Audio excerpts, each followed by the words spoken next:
ওলানের বৈশিষ্ট্য এই জিনিসটা আমাদের বাজার থেকে যখন গরু কিনি তখন দেখবেন যে ওলানের যে সাইজ ডন ম্যাটার। ওলান যে বড় হলে দুধ বেশি হবে এরকম না, ওলান ছোট হলে দুধ কম হবে এরকম বৈশিষ্ট্য।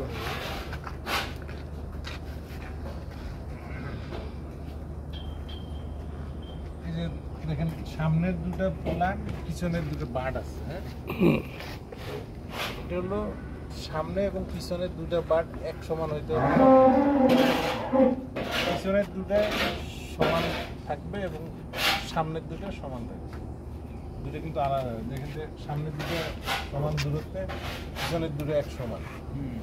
যে কোনো গাভীর ওলান যদি কোনো কারণে একটা ছোট বড় উঁচু নিচু কম বেশি হয়ে যায় তাহলে বুঝবেন যে এটাতে কোনো প্রবলেম আছে। হ্যাঁ, চারটে এক সমান না, সামনের দুটো এক সমান, পিছনের চারটে এক সমান হবে না, পিছনের দুটো সমান থাকলেই হলো। সামনের দুটো সমান না, একই সমান প্রায়। কোনোটা যদি মনে হয় এরকম তাহলে বুঝবেন যে এটা সমস্যা আছে। কোনোটা যদি দেখা গেল যে পিছনেরটা এরকম উপরে উঠে গেছে আরেকটা এরকম নিচে নামে গেছে তাহলে বুঝবেন যে কোনো না কোনো সময় এটা সমস্যা হয়েছিল অথবা একবার। আর দুর্দশীরা বলা হয় এটা স্পষ্ট দেখা যায়, জি এই দুর্দশীরাটা স্পষ্ট দেখা যায়। এইটা একটা গুরুত্বপূর্ণ স্যাম্পল যে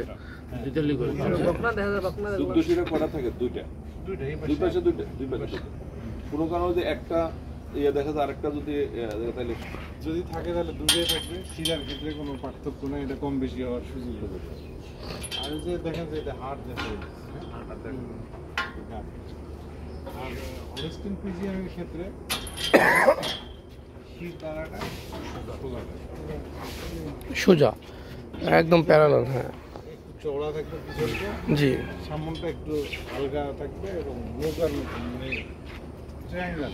বৈশিষ্ট্যের ক্ষেত্রে ভাগ করে দেখা যায় যে যত সোজা থাকে উপরে তত দ্রুত দেখা যায়, বেশি পাওয়া যায়। ও আচ্ছা, উপর মানে পিছন থাকবে মেরুদণ্ড এটা আরো সোজা আছে, সে টাচ করতে করতে দেখা যাচ্ছে একটু বাঁকাই রাখছে।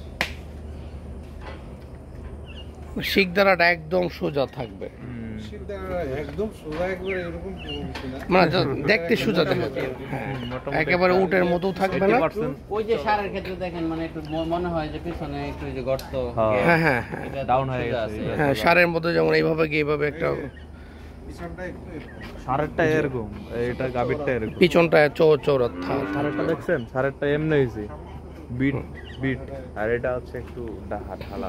জি জি, মনে রাখার বিষয়, ভেরি ইম্পর্টেন্ট।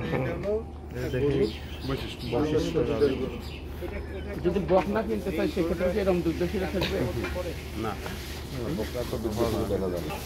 এটা হলো একটি আদর্শ গাভী, দুগ্ধবতী গাভী চেনার উপায়।